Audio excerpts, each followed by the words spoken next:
എടാ എണീക്ക്, മോർണിംഗ് വാക്കിന് പോകാൻ ഇറങ്ങി വാ. ഒന്ന് സ്വൈര്യമായി ഉറങ്ങാൻ സമ്മതിക്കില്ല. എടാ ഇറങ്ങി വരാൻ. അച്ഛ, മോർണിംഗ് വാക്ക് ഞാൻ വൈകുന്നേരം നടന്നോളാം. വരാനാ പറഞ്ഞത്. എന്റെ അമ്മോ വന്നേക്കാ.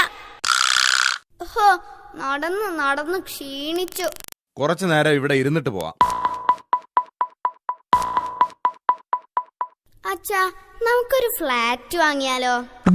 ഫ്ലാറ്റ്? എടാ അതിന് ലക്ഷങ്ങളാവും. ഏയ്, ലക്ഷങ്ങളൊന്നും ഇല്ലെന്നേ. ഒരു ഫ്ലാറ്റ് എന്റെ ഫ്രണ്ടിന്റെ അച്ഛൻ വാങ്ങിയിട്ടുണ്ടല്ലോ. ലക്ഷങ്ങളൊന്നും ആയില്ല. ഒന്ന് പോടാ, ഏത് തുക്കടാ ഫ്ലാറ്റിന് പോലും കൊടുക്കണം ലക്ഷങ്ങൾ. ഞാൻ കണ്ടതാ, സൂപ്പർ ഫ്ലാറ്റാ. ഒരു 4 ബെഡ്റൂം ഉണ്ടാവും, bath attached, full AC. 4 bedroom, AC, super flat. ലക്ഷങ്ങളൊന്നും ആയില്ല. പിന്നെ എത്രയായി? 1 കോടി എന്നാ പറഞ്ഞേ, അത്രേ ഉള്ളൂ. കഴുതേ, ലക്ഷങ്ങൾ കൂടിയതാടാ, കോടി. എപ്പ കൂടി? 2 ആഴ്ച മുമ്പ്. നിന്നെയൊക്കെ അത് പോട്ടെ. നീ ആ ഫ്ലാറ്റ് കണ്ടോ? കണ്ടു. എന്റെ അമ്മോ, എന്ത് വലുതാ. ഈ ഫ്ലാറ്റ് ഉണ്ടാക്കിയ ആളെ അച്ഛന്റെ ഫ്രണ്ടാ, മിസ്റ്റർ സാംസൺ. ഒരാൾക്ക് ഇത്രയും വലിയ ഫ്ലാറ്റ് ഉണ്ടാക്കാൻ പറ്റുമോ? സത്യം പറ, പുള്ളി ഒറ്റയ്ക്ക് ഉണ്ടാക്കിയതാ? സത്യമാ മോനെ?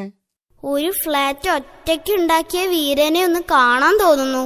സാംസൺ പേര് കേട്ടിട്ട് ഒരു അണ്ടർടേക്കർ ലുക്കുള്ള ആളാണെന്ന് തോന്നുന്നു. അല്ലാതെ ഒറ്റയ്ക്ക് ഒരു ഫ്ലാറ്റ് ഉണ്ടാക്കാൻ പറ്റുമോ? നമുക്കൊന്ന് സാംസണിന്റെ വീട് വരെ ഒന്ന് പോവാം.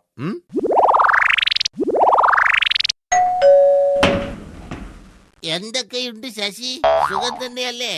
ദൈവമേ, ഇയാളാണോ ആ ഫ്ലാറ്റ് ഒറ്റയ്ക്ക് ഉണ്ടാക്കിയത്? ശരിയാ മോനെ, ഞാനാ അതുണ്ടാക്കിയത്. ഡോ, ഒരു ഇഷ്ടിക കഷ്ണം പൊക്കാൻ പറ്റാത്ത താനാണോ ആ വലിയ ഫ്ലാറ്റ് ഒറ്റയ്ക്ക് ഉണ്ടാക്കിയത്? ഇത് വിശ്വസിക്കണെങ്കിലേ ടിന്റുമോൻ വേറെ ജനിക്കണം. ആഹാ.